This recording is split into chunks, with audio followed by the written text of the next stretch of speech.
I see you haven't got the air conditioning machine yet. I think that it is needless for me to take too much time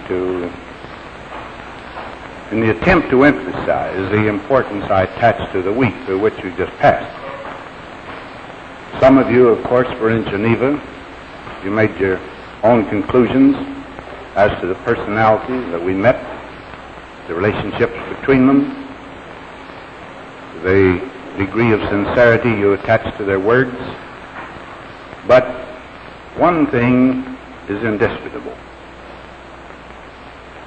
For 1 week of argument and debate that sometimes was, to say the least, intense, never once did we have a recurrence of the old method of merely talking to constituencies in terms of invective and personal abuse and nationalistic abuse.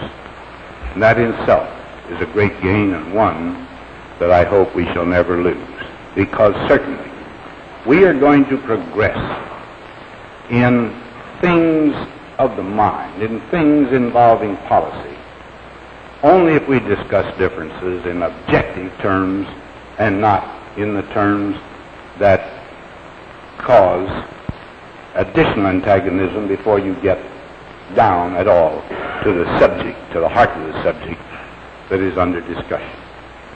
Now, I don't mean to say the week was one of such glowing promise that it offers almost a certainty of a new era starting now. I do say there was a beginning of this kind made, and if we're wise enough to do our part, it's just possible that something to the great benefit of man may eventuate.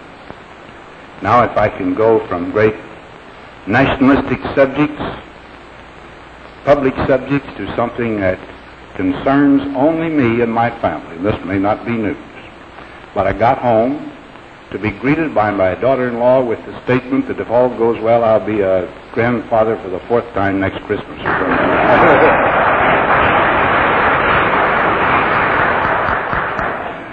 Which, of course, was a happy ending to the week.